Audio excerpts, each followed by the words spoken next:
Naofumi Iwatani, a cold-blooded killer. Or, well, to the outside, that's what it seemed. It seemed as if this name was ingrained in blood, that he'd go around slaughtering people. But that's what every single town wanted you to think. Naofumi had his morals and followed what he needed to do. He had a family. He was raised by these people that were very kind-hearted. Naofumi still lived with them, but they needed a way to be supported. So what did he do? He trained. He trained to be a ninja, and eventually a hired ninja as well. A ninja that would eventually be recruited into the ranks of many militaries around Japan, and eventually would become one of the best. Naofumi would kill leaders, would kill bad people, but to everyone else it seemed as if this assassin or this ninja would go around slaughtering people and would leave his shurikens in the bodies of locals. But that just wasn't the case. These people that they were watching die were secret leaders of, well, cults, of places that were so extremely bad that would traffic people, that would kill others. But to Naofumi himself, it seemed as if he was the bad person, but he never was. Naofumi was never and will never be the bad person in that scenario. To everyone else, they may look at it that way, but Naofumi may have been a hired gun, but it was a hired gun for a reason. One day though, Naofumi would feel odd, really odd. He'd feel that somebody was on their way. Naofumi was sitting in his room, his little cottage away from his family. He'd look out the window to see horseback, and tons of it riding toward himself. He looks around and tries to find the nearest weapon, grabbing his katana. He grabs a few shurikens as well and gets ready to open the door. As he does though, he throws his shurikens immediately, but right into a brick wall.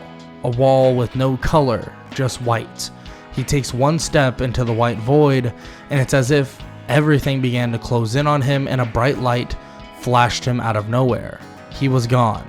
Naofumi Iwatani was then sent to a brand new place, and when he's there, and why he was there, was for whole different reasons.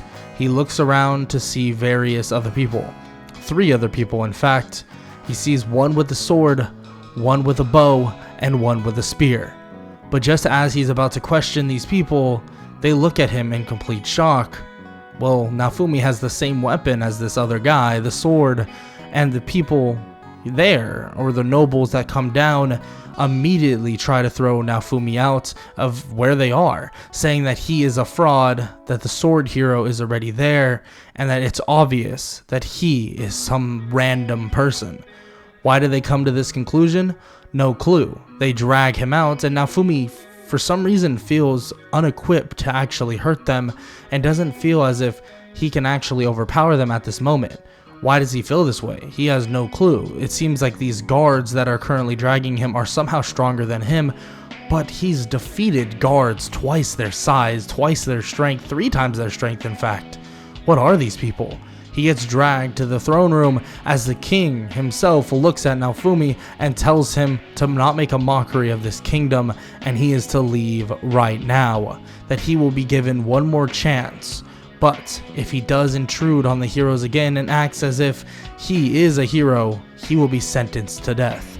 Naofumi is shocked as murmurs fill the room and he's thrown out. The reason why the king believed that Naofumi was a false hero or somehow snuck in is because they only summoned 3 heroes. They did not summon the shield hero. So Naofumi is thrown out and is put in a situation and an area and a world that he has no clue what's going on.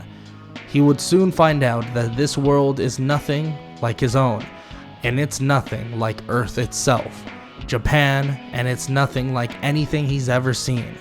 And what's going to happen? Well, we're about to talk about it on What If Naofumi Was the Legendary Ninja Hero.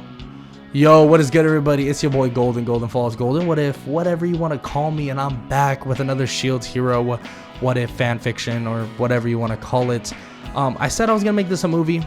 I decided not to. I realized how little time I actually had to make this a movie, so I've been kind of doing other stuff for other channels. So it's gonna be a part 1. This is probably gonna be a little bit of a longer part 1 though, so be prepared for that. Nonetheless, we are going into Shield Hero Season 2 now, especially since that it is out. So part 1 and part 2 will most likely be of Shield Hero Season 1, and then the final part 3, would most likely be Shield Hero Season 2. So if you haven't seen Season 2, I guess you can just stop after the second part, but it doesn't really matter, not really, because Shield Hero Season 2 is very short. If you haven't seen it, you should just go watch it really quick. Nonetheless, I hope y'all enjoy. Make sure to leave a like, sub, comment down below, all that good stuff. Check the description below for all of my other channels, whatever else is down there. Spotify, I haven't been able to update because of a glitch, all that good stuff. And yeah, that's about it. And let's just get right into the what if. Let's get it. And just like that, Naofumi was on his own. He's never been, at least on his own, in a long time. He's been providing for somebody, helping people, at least to that extent. A lot of people may have looked at him in all the wrong ways, but now it's just coming right back around. He didn't even get time to think about what was even going on, what was even happening. He begins to basically search around Melromark, the kingdom itself, but he can't find one thing. He doesn't understand. Maybe this was some place that he's known before. Maybe this is a place that his family's at as well. Maybe it's just a new location. Maybe he somehow got knocked out and that's what happened. Maybe he's in a new location now. No. His family's not here. The new location is correct, but it's a brand new location. Literally. Jumping universes, in fact. Naofumi's in a brand new place. He just doesn't realize it yet. And he realizes it relatively quickly after he realizes that it's like a video game. Yeah, there are video games in his world, but they're all very basic. This is highly advanced.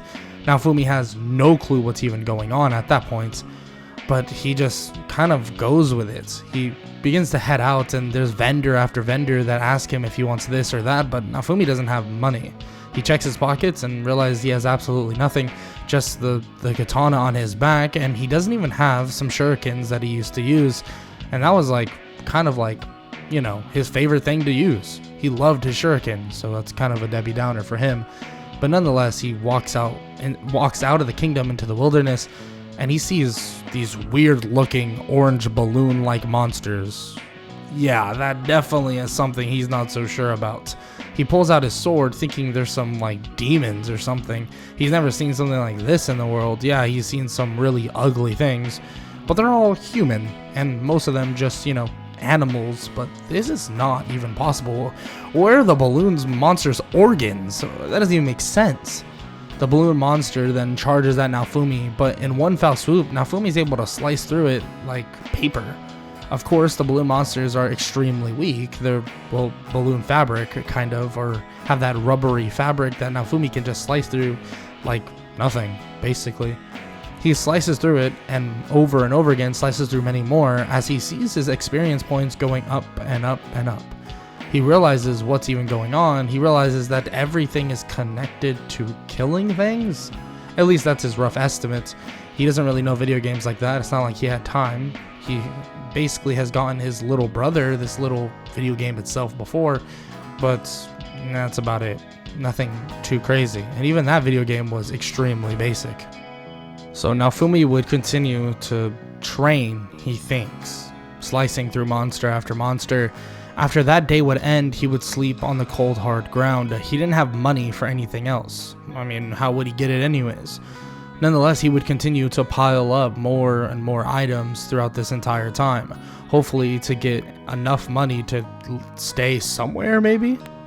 So he built up some money, and eventually he would be able to get a room in this nearby loot village. I mean, he wouldn't be able to get the nicest room by any means, but he would stay there for a couple days, making trips to the Melromark kingdom every so often to sell his items for as much as possible, and he would continue to do this as he fought higher and higher level monsters. His level would increasingly grow at a pretty rapid rate, But he'd realize there's a lot more to all of this than just his normal weapon. Of course, his weapon seems to be extremely strong. It has some crazy adaptability and levels to this weapon. But he does know that there's more to it. He needs to basically get some armor or clothing. Some clothing that would be fit for him, something that would make him relatively nimble. So he heads to this blacksmith, of course. He goes to this armory-like area and he meets a man by the name of Erhard. But of course Naofumi would not have enough money at all for this weaponry, or at least for the armor. He'd see shurikens and pick them up slightly and realize that, they were far out of his budget. Naofumi would look at them though, and then eventually tap them on his sword, thinking that maybe his sword can somehow absorb it or whatever. Of course he's seen stuff like this. His sword is like basically magic, which is kind of hard to wrap his head around. But just as he does this, the shurikens appear in his belt. He assumes that since it is part of a ninja's kit, that maybe automatically he can have some.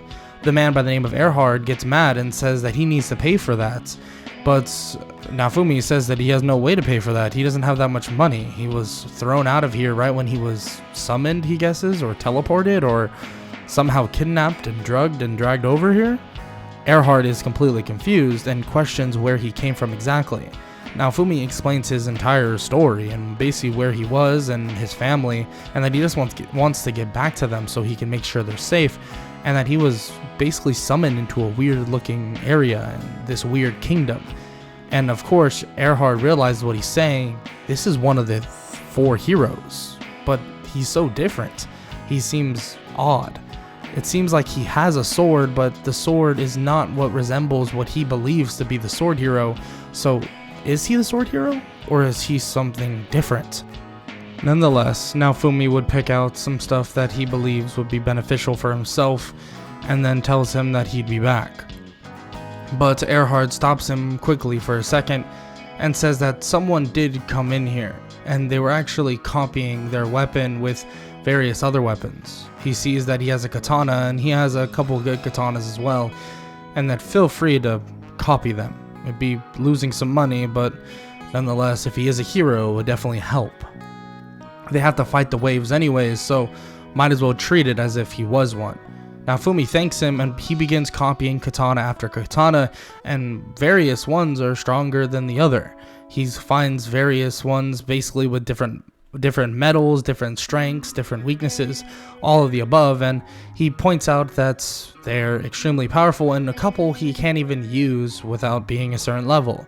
Nonetheless though, this will help with his leveling process and will help with his progression altogether, so he thanks him and says that he'll definitely pay him back, and all of this clothing that he wants, he'll bring the money as soon as possible.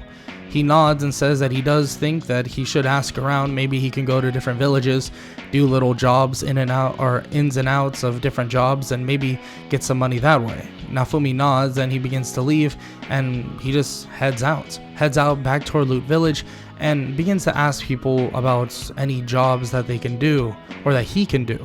They don't really have much. He basically can do some small jobs, and that would just pay for the rent at Loot Village, and then some others would give him a little bit more than just the rent, so it would allow him to actually make a little bit extra cash.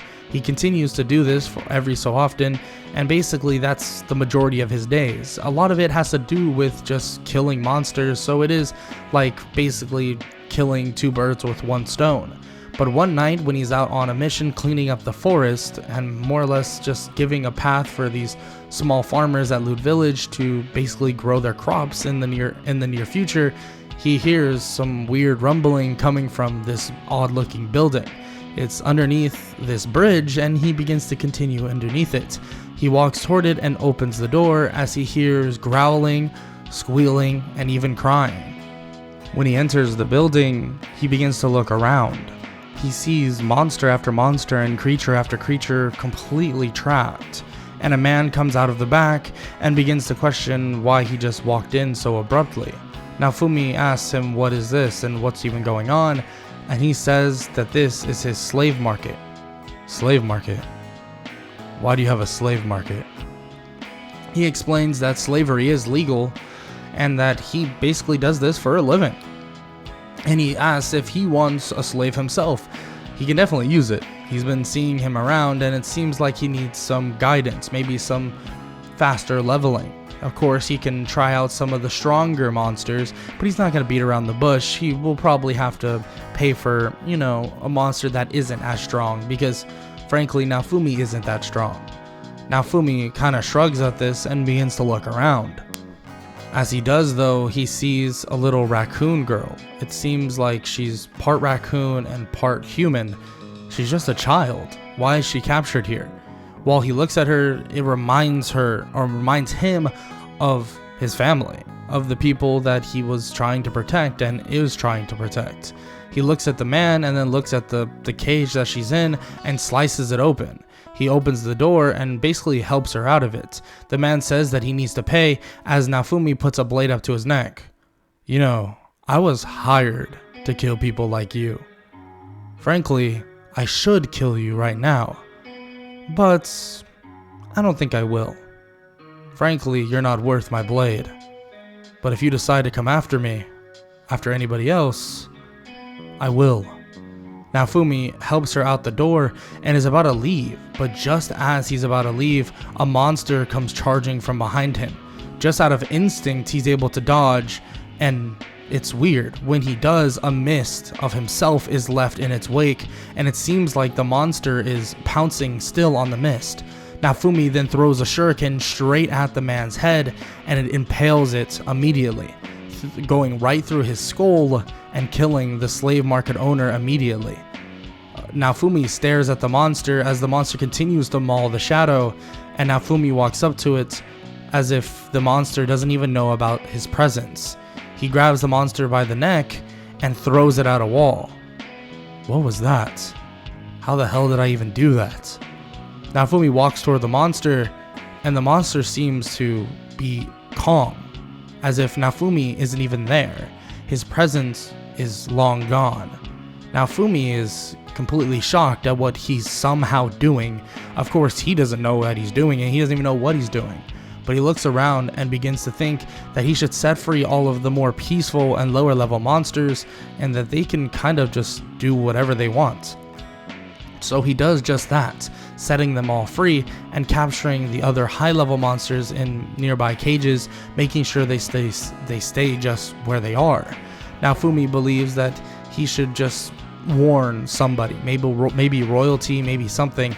So he does leave a note about these other monsters and lets the higher level ones basically be dealt by the royal family. He heads out with Raphtalia and these other monsters as they scatter along the forest and hopefully go into hiding for now. But they would all end up at Loot Village and hope that Naofumi could protect them. But they would just stay at Loot Village. Frankly, these monsters are basically small animals. They're nothing crazy. They're not going to hurt anybody. But Raphtalia, on the other hand, is practically a human. So Naofumi wants to get her some medicine or something like that to cure this cold. He spends his last little bit of money on that said medicine, helping her out and actually healing her up. And it takes a couple days, but she is recovered and ready to go after those couple days. Naofumi, though, has no intention of allowing her to help. Naofumi wants to do it on his own. He frankly sees that she basically is kind of weak. She's a little girl. She shouldn't be in the midst of the battlefield, but she tries to help anyways. She says she wants to help in any way possible. So Naofumi says that he'll add her to his party, but she'll only be helping at Loot Village, helping out basically with people that need things. But other than that, he doesn't want her fighting, and that's final. Naofumi makes that pretty apparent, and she's kind of sad to hear this, because it seems that Naofumi is one of the heroes. Maybe the sword hero? She's not so sure. But later on, she would be revealed that he's not technically the sword hero. Naofumi would continue his journeys from village to village, trying to get any money he possibly can and just get in favor with anybody else. Melromarc just completely have forgotten about him. Frankly, they don't even recognize him as much of anything.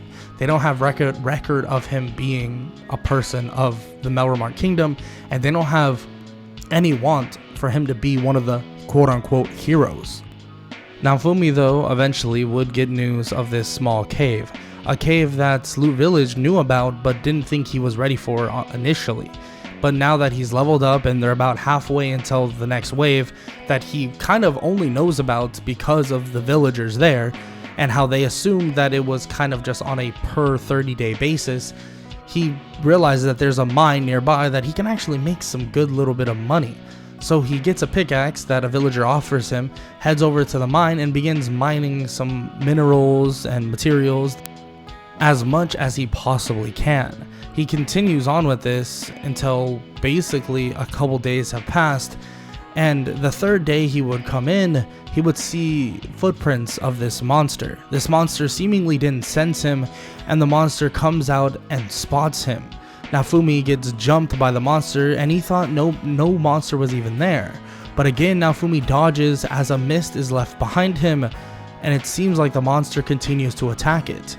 Naofumi walks up behind it and just instantly kills it, and it seems that he does even more damage when the monster doesn't even know he's there. He's confused. Of course, he doesn't understand all of this, but it seems like he has some sort of ability. It's when he dodges, it leaves some shadow or a replica of himself in his wake. He can definitely use this to his advantage by all means, but what other powers does he have? He didn't realize already, but his level has been skyrocketing. Of course, he's been doing these missions to make money, blah blah blah, but he can kill things relatively efficiently. He, for one, is extremely good with a sword, so he's not using just raw power. Two, he has an actual weapon.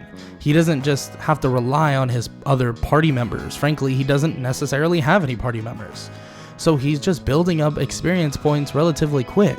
After getting a ton of materials, skinning the monster, and then basically taking it back to Loot Village, selling the meat and stuff like that, he gets a pretty penny, and then eventually sells all the materials and all the ore as well. He makes a good amount of money, being able to eventually head to Erhard and actually buy the clothing that he wanted. This clothing would give him a good little boost in stats, defense, and other stuff like that, but it would not limit his mobility.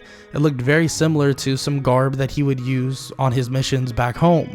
And obviously Erhard says that some knight armor or something like that would be a lot better.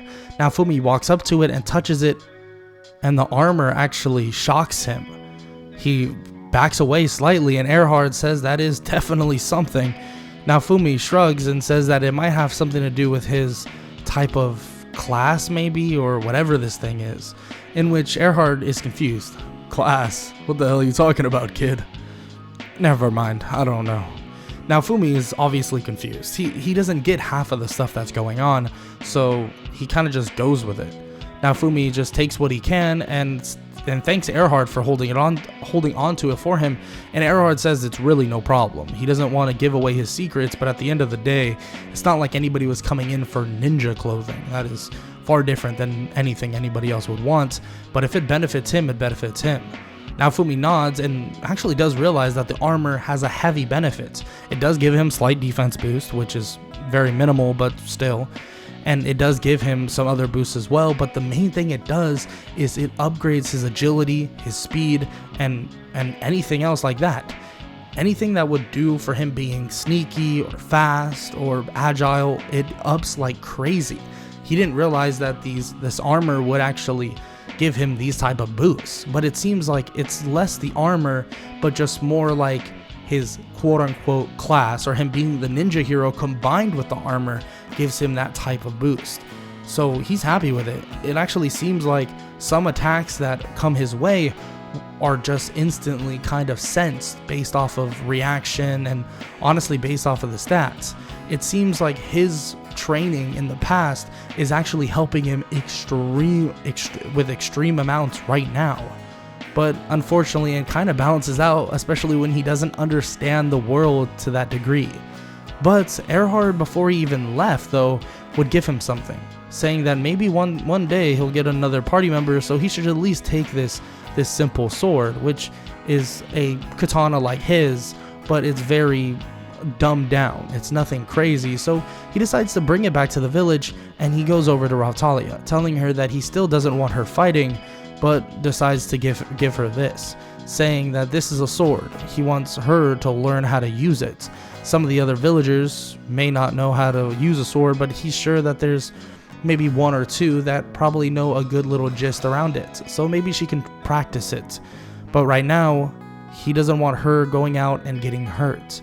Naofumi says that there are basically less or weaker animals or monsters over in that direction, pointing toward the balloon type monster area, saying that if she wants to learn about swords like at night, that he can help her, but that's the only time he's not quote-unquote busy, and frankly it'd still be cutting into his sleeping time, but he doesn't really mind that.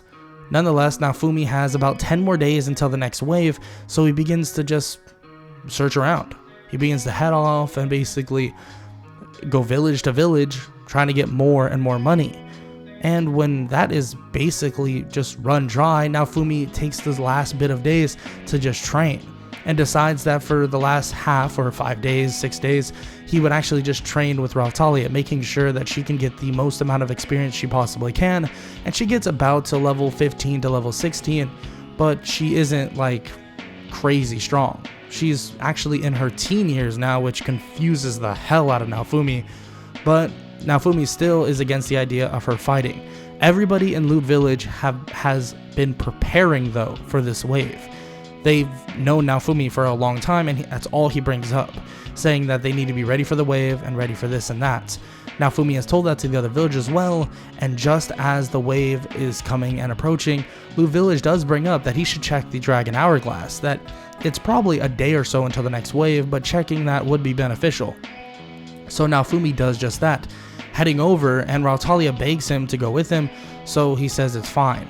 When he enters the Dragon Hourglass though, he's not greeted by anybody as he sees the number above the Dragon Hourglass, seeing that the time is ticking down. The other 3 heroes though then arrive, taunting Naofumi slightly and saying that he shouldn't even really be there. He's not actually a hero. Raphtalia is about to say something, but Naofumi tells her to just relax, that it's nothing, it's not a big deal. He knows what he is, and they just don't know what they are, and that's about it. Naofumi looks at them and says that as long as they're doing their job to defend everybody against the waves, it's all that matters. He looks at Ren, and Ren seems slightly not convinced. The other 2 seem extremely convinced that Naofumi is a nobody and shouldn't be in this world, but Ren for some reason sees it differently. Why? Why would Ren feel that way? He's not even sure. Naofumi actually reminds him of someone, reminds him of maybe an ancestor, maybe someone that he's heard in his past. Ren actually comes from a line of quote-unquote fighters, but it's more like military. But the garb that Naofumi is wearing, and the katana he's wearing as well, seems very similar to something he's seen in photos and things like that. Of course, that wouldn't bring him to basically saying that Naofumi is a cardinal hero, or by all means doing any of that, because that would put his line in jeopardy.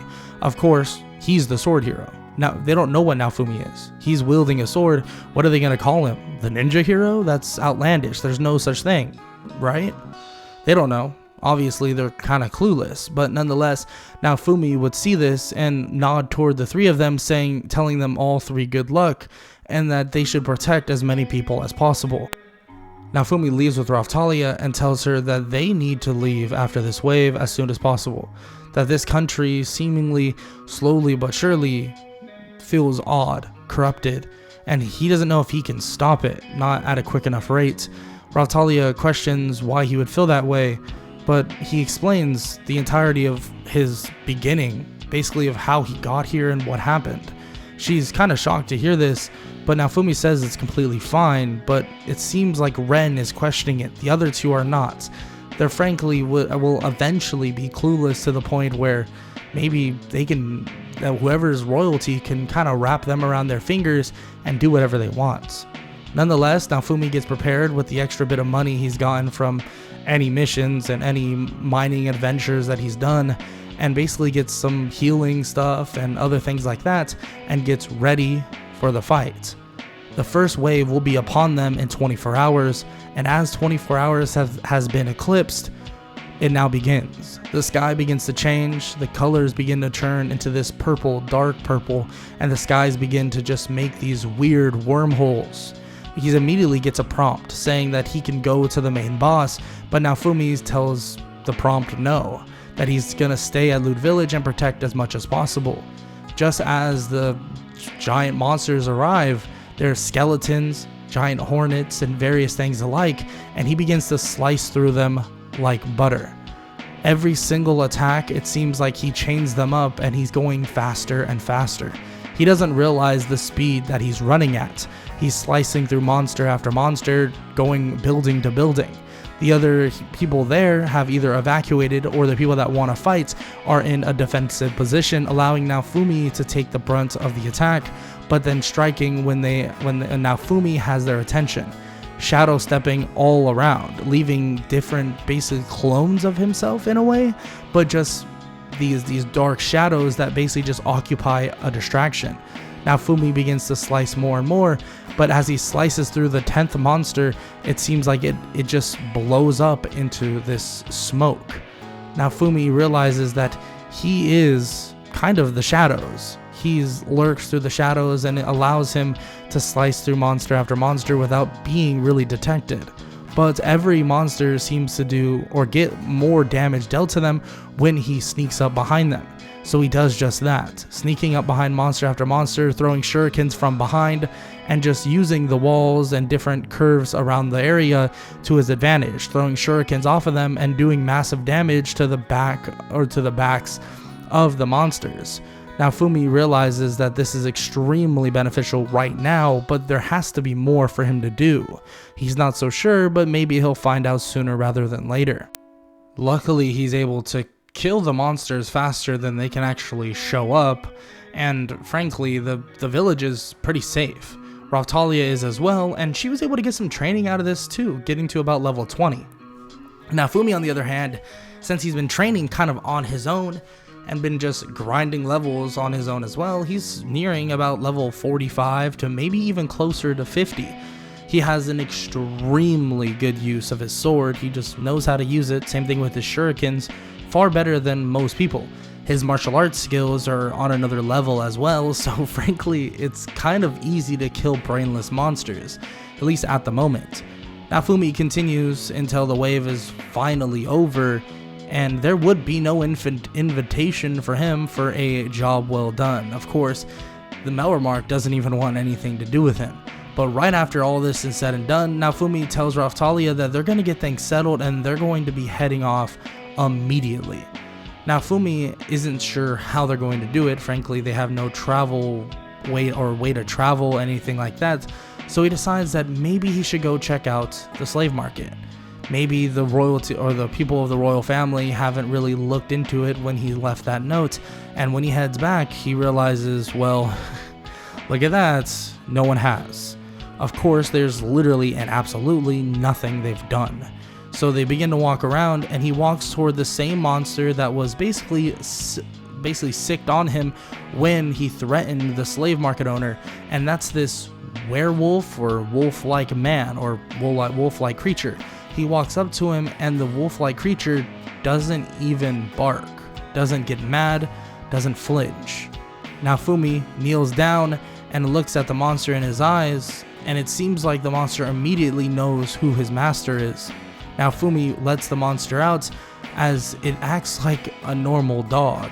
It seems like Naofumi's level has given him a presence of more or less trustworthiness, but also just the fact that, I guess, the werewolf or the wolf-like monster knows that Naofumi has all intentions to let all of these slaves free, in which Naofumi does just that, allowing them to go to Loot Village and various other villages as well as basically a safe haven.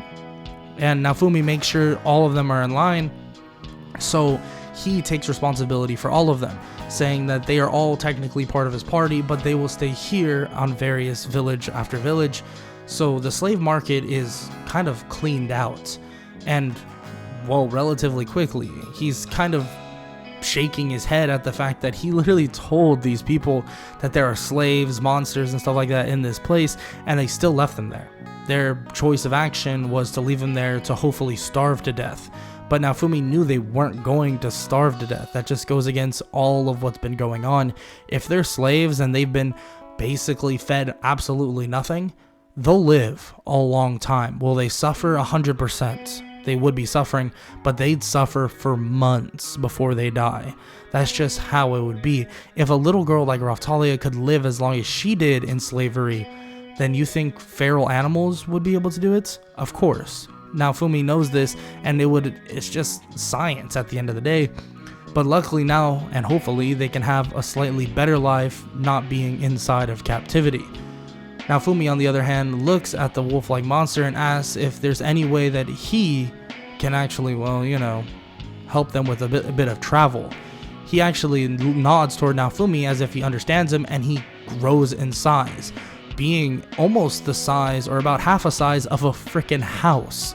It seems like this wolf-like monster has his perks as well, and they're able to get a wagon or some sort of thing to carry stuff and attach it to the monster. But before they leave, someone and a lot of people approach. Motoyasu, Mine, and a bunch of guards approach Naofumi and the village of Loot, or Loot Village, and they say that this is now, in the royal decree, will now be Motoyasu's land.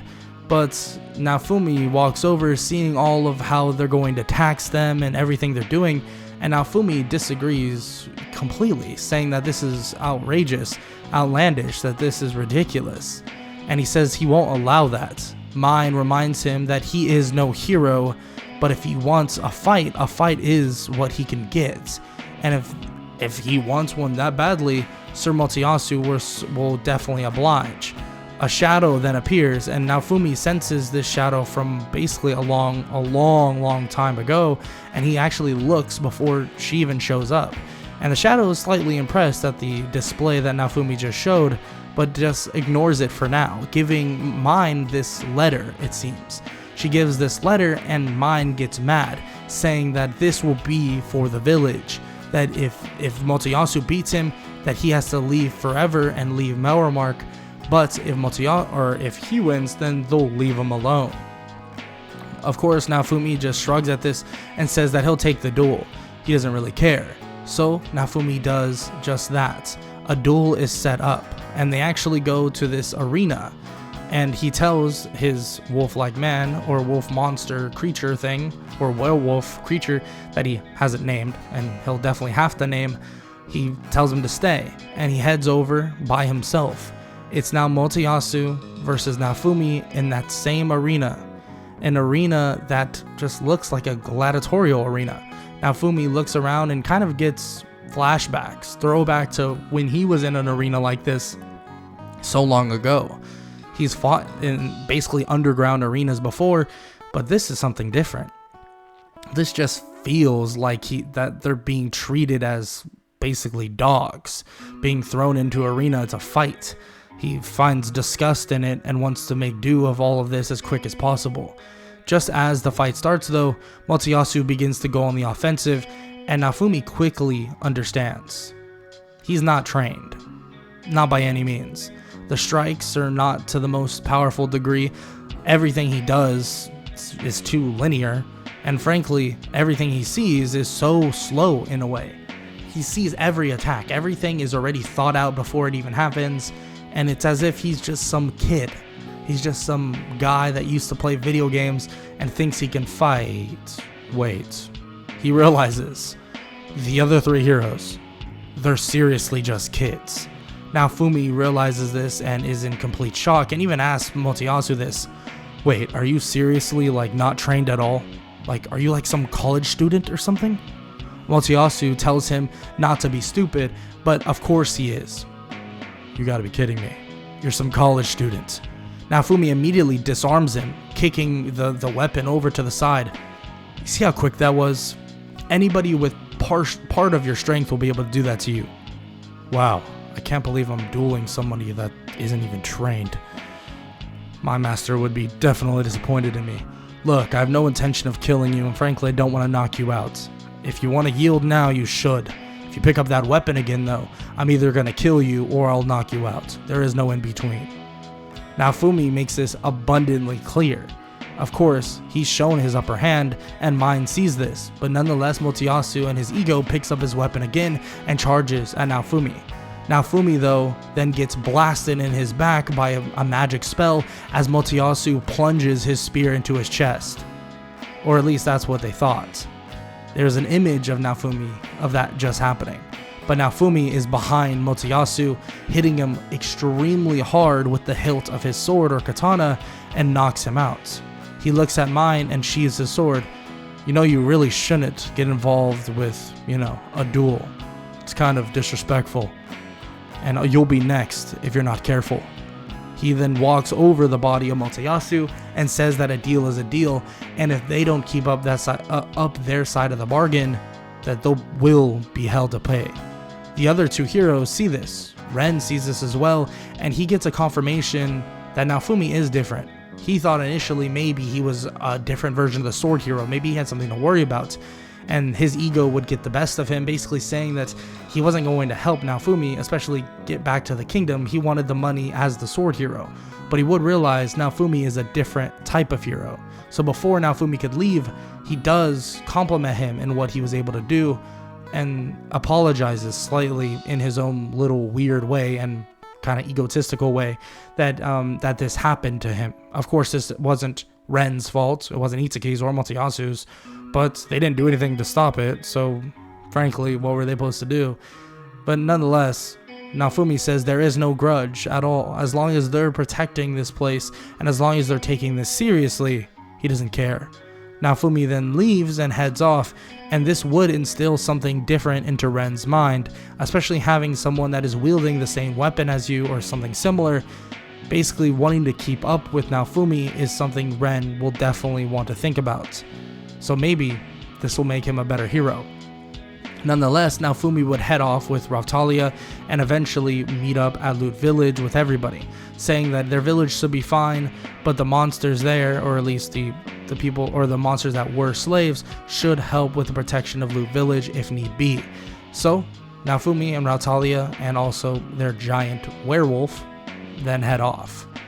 During this journey though, Naofumi would come across some random people.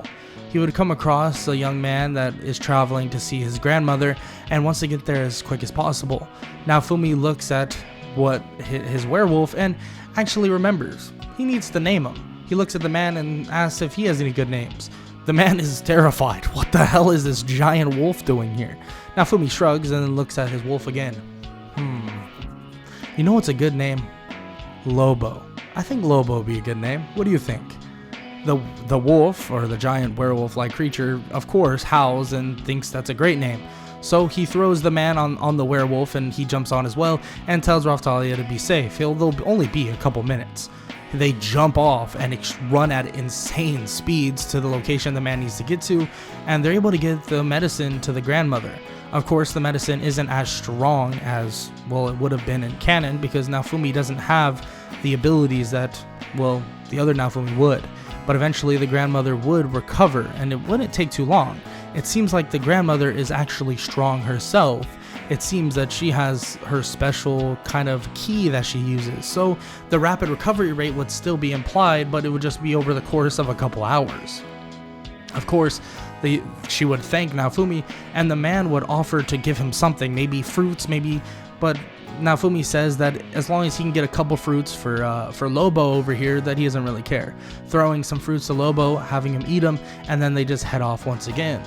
The lady, or obviously the old woman, is kind of shocked that there would be someone that kind. There hasn't been someone that kind in a long time. So he arrives back toward where Raphtalia is, and they leave once again, eventually coming across another person. Actually, this time a wealthy trader, a trader that asks to be taken somewhere, and since Naofumi is already heading in that direction, he doesn't really mind. He's letting the trader within the cart, and they begin to head off. As he heads off, they actually are stopped by a ton of bandits.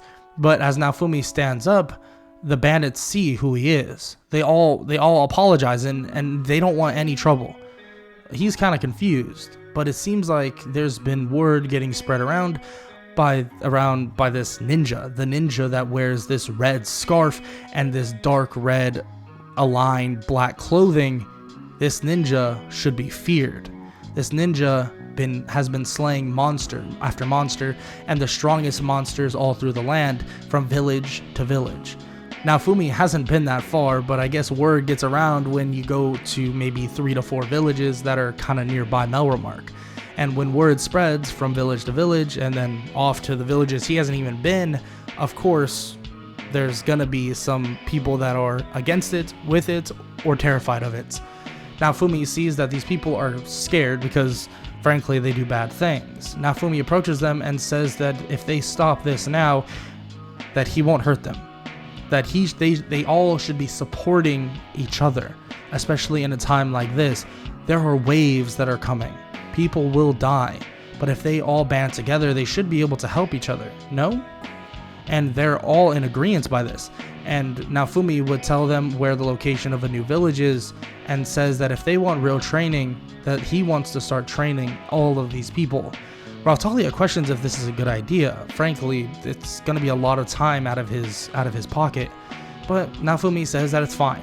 He tells them that if they're at that village, and maybe in 3 days to a week, he'll be there, and he'll train them in the art of the sword, shurikens, and the art of the ninja. And they're psyched by this. Even the person that has gotten a class upgrade or something like that, or some weird promotion prestige thing that Naofumi has no idea what's going on about, he's excited too, and he's supposed to be the strongest of the bunch, but frankly he doesn't seem too strong overall. Nonetheless, they head off, and Naofumi brings the trader back toward, well, where he wants to go. The trader is shocked that he was able to basically convince these people so quickly. And Naofumi is as well, and realizes something. That Naofumi has skills based around that as well. It's an odd convincing skill. And it's basically like if someone has a good omen or even a bad omen around you, that you will be able to convince them either through fear or just through kindness. Naofumi didn't realize he even had this, but hey, he'll take it. Naofumi thinks that this is a large benefit, and the trader thinks as well, saying that he'll be great in various other situations too. He should definitely consider working for him and basically making some money. Naofumi is down with this, of course. He needs to make some money, so he says he'll take whatever mission he has, and eventually that mission would come. It would come to a nearby village that he hasn't even gone to yet, but supposedly there's this odd plant being sprouted and spread around, so he's gonna basically bring this herbicide to this place. Naofumi, Raphtalia, and Lobo would head over to this place and see that there are plants everywhere. They're just completely scattered about, and monsters are just attacking these villagers, so Naofumi wants to talk to them first off the rip, and he does just that.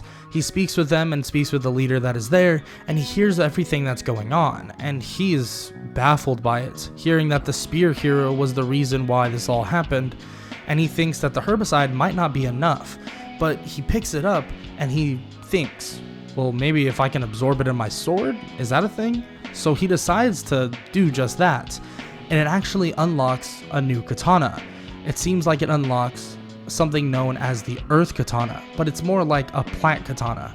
Using the herbicide, it has given his katana, or a certain specific katana, the effect of, well, herbicide itself, or a poison for monstrous plants that are negative. So he walks over and heads over toward the plant area, and he stabs his sword into the ground. He sees the poison, or like this weird misty like poison, branch off into the plants, but it doesn't kill the plants necessarily. Actually, it does the opposite. It just reverts their genetics. It seems like during this though, that type of sword, the earth sword, is actually getting powered up, going from just some herbicide sword to actually a sword that uses, well, the earth, the soil, everything you can think of. There's now different branches of basically leveling in this sword. Pathways continue to open up, and more continue to develop. He's completely shocked at how much development this sword is already getting. There must be some elemental factor to this that he didn't really know about. He's still impressed, and he sees all the plants go back to normal, and it seems like, well, their food problem is over, and their monster problem is over too. He did a lot more than he thought he actually could.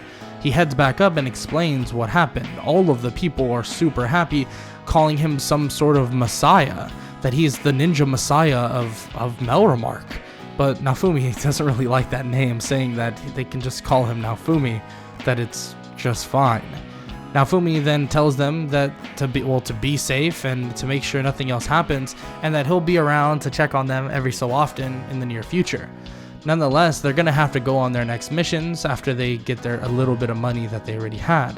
Naofumi heads off to this hot springs that is basically just an easy delivery, and frankly, he doesn't really do much more there. They take the day off and just kind of rest and relax and recover. Naofumi himself knows how important that is, especially as a warrior or basically as a martial artist.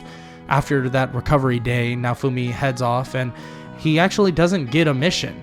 And he doesn't get any special mission requests, so he decides that he'll just head up to a nearby village that he knows is around. When he arrives, actually the people are very happy. There's no plague, there's nothing going on, there's nothing bad happening at all. When he arrives, he actually questions what's going on, and they explain that the sword hero killed the dragon above, and it's been peaceful ever since. Naofumi is happy to hear this, and is actually just flat out glad that he's not following in line with the spear hero's arrogance and basically him being an idiot. Luckily, Ren isn't that, dull-headed. And Naofumi decides that if there's nothing else for him to do, and there's really no other missions for him to basically go on, he might as well head up to the nearby country.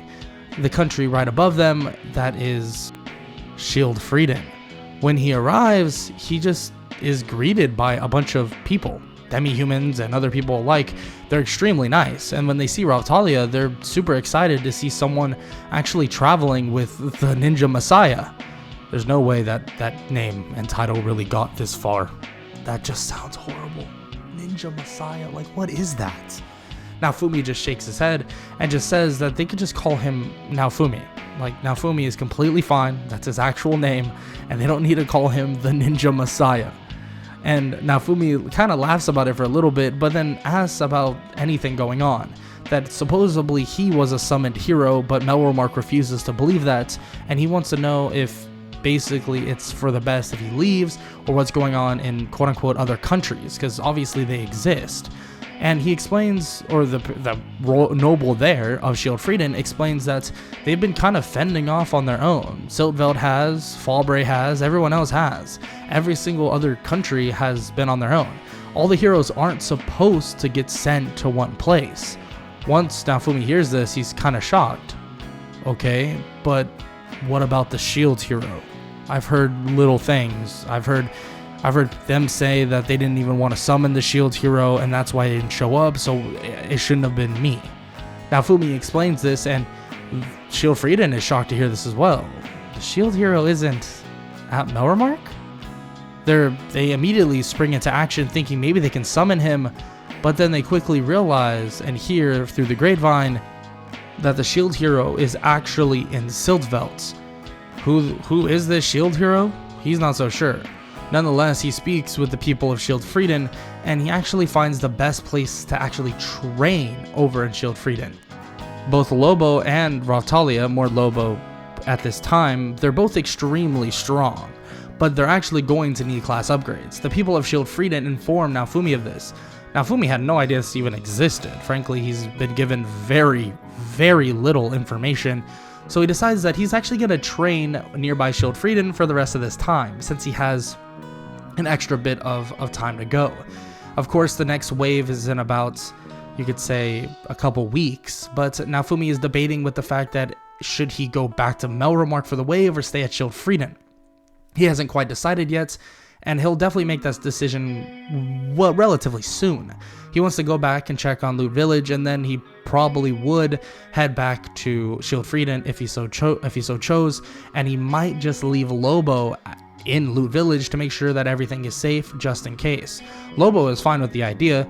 Lobo actually does like the people of Loot Village. They give him food that he really enjoys, at least for that short time they were there. So Naofumi thinks that this would be the best idea. The leveling is pretty beneficial, and it would eventually lead to Raphtalia and Lobo gaining extreme amounts of experience points and eventually getting their class upgrades. Shield Frieden and their hourglass would have no problem at all giving Naofumi that class upgrade. Why would they? They don't have any ill will, and he's protecting them and everybody else, and he's been such a great person, so they have no reason not to give him that. now Raphtalia and Lobo would now get their class upgrades, and Raphtalia would actually get something very similar to Naofumi, feeling more like a ninja. She gets more of an agility boost and also an invasion boost and also basically a stealth boost. But Lobo, on the other hand, is pure strength. His claws become more red, and it seems like there's a more of an elemental glow to his claws now. It seems that it actually has some firepower to it. Naofumi is fine with either of that. He doesn't care what they choose. It's all up to them. He didn't really want to choose for basically his own purpose. He wants them to choose for their own purposes so that they can basically properly fight in battle. After some time training there's about maybe a week until the next wave. So Naofumi decides to start traveling back toward Melromark and then eventually toward Loot Village. He wants to sell some things, get some things in order, and then probably head back to Shield Freedom. On the way there, though, he actually comes across this little girl. This little girl is approached by Lobo, and she's not even afraid, petting Lobo, and Lobo is acting like a regular dog. I know it's kind of like a werewolf type situation, but he's only really a werewolf because he can kind of stand on two legs, but that's about it. Naofumi sees that the little girl is lost and asks if she wants to basically be guided home, in which is actually to the kingdom of Melromark, so he doesn't really mind doing that. Raphtalia is kind of confused though. This girl does kind of look like royalty, and she actually might be. And Melty would eventually admit that, but just not at this moment. They bring her back, and they bring her into the city or the kingdom of Melromark, but Naofumi would be accused of kidnapping. Kidnapping? You guys can't be serious. Like, I just got back. How would I even kidnap her? I saw her out in the wilderness and brought her back. So how does that make sense? Naofumi would just plead his case, as most of them would just basically be ignorant and just follow what Mine and the shield or the spear hero are saying. Naofumi just shrugs and says this is why he's leaving. Melty then backs him up and basically says that he is basically the nicest person that she's met so far, and that he has no basically ill will at all to the kingdom, and why would that even be a kidnapping?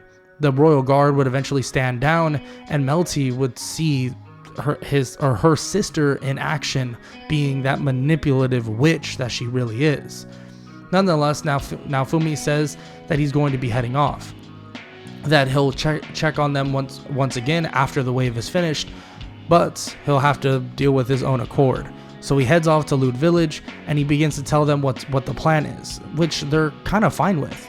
They say that they'll be prepared and that they've been training, just like that he said. Naofumi says that's completely fine and sounds good to him. And then he remembers. Shoot, he actually has to go help train those bandits, and it's actually been longer than he said.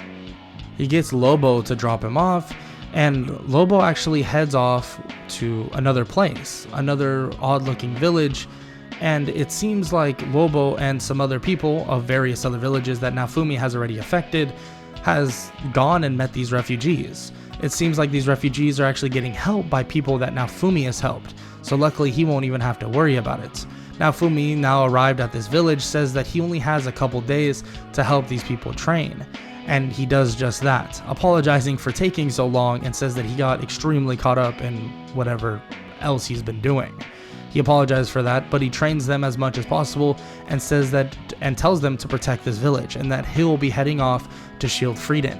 They question why Shield Freedom, but he says that his presence here isn't necessarily needed, and they don't like him very much, so he'll be heading off over there. So that's what he does. He heads off with Raphtalia, and obviously assisted by Lobo, which he just kind of takes off again. He's kind of like a taxi at this point. He brings Raphtalia to Shield Freedom, and they just prepare for the wave. They begin to question and ask a bunch of questions about the shield hero and about who they are. And the people of Shield Freedom begin to explain all the information they got, saying that it's actually a woman. It's a righteous woman, in fact. Someone that wears her colors proudly. And it seems that she has the colors of her old home? In which Naofumi is confused. Old home? You mean like her old country? In which they don't really know what to say about that. They don't really understand where she comes from, but they do say her colors. They say she sports red, white, and blue, but it's a weird pattern. It's this weird red cross pattern with some other lines they don't really know. Frankly, they don't really get the whole, that flag or the fancy flag that she kind of has. They don't have any flags like that here. Naofumi is trying to think. Obviously, their description is absolutely terrible, but he tries to think about where she's from. Where would she even come from? What world? Because obviously he knows that there has to be another world that they come from. He doesn't think too much about it, but maybe he'll meet this so-called shield hero relatively soon. Nonetheless, he has something to worry about, and that is the wave that is approaching. He'll have to defeat this wave with him and Raphtalia and the support of Shield Frieden, and then hopefully Melromark doesn't fall in the process. But he might have a little bit of a rude awakening in store for him. Who is this shield hero? Who is this person that is sporting red, white, and blue? On top of that, how will this wave even go? Will he be okay? Will the other heroes be fine as well? Naofumi thinks so, but obviously things can come crashing down in a matter of seconds when you don't understand what is truly at stake. But all of that will be brought up on another episode and on the next part of What If Naofumi was the legendary ninja hero. If you enjoyed part 1 of What If Naofumi was the legendary ninja hero, make sure to leave a like, a sub, a comment down below. Check the links in the description, all that good stuff. Initially, I said this was going to be a movie. I realized how long it was going to take me to make a movie out of this. And I realized that I still had season 2, so it's going to take a while. So I think this is going to be a 3-parter. Part 1, obviously, I'm leaving here, and then part 2 will be the end of season 1, and then part 3 will be, or the final part will be season 2. Nonetheless, I hope y'all enjoyed, and if you did, like I said, leave a like and sub, all that good stuff, and I hope all y'all have an amazing day. Later. I don't wanna waste what's left.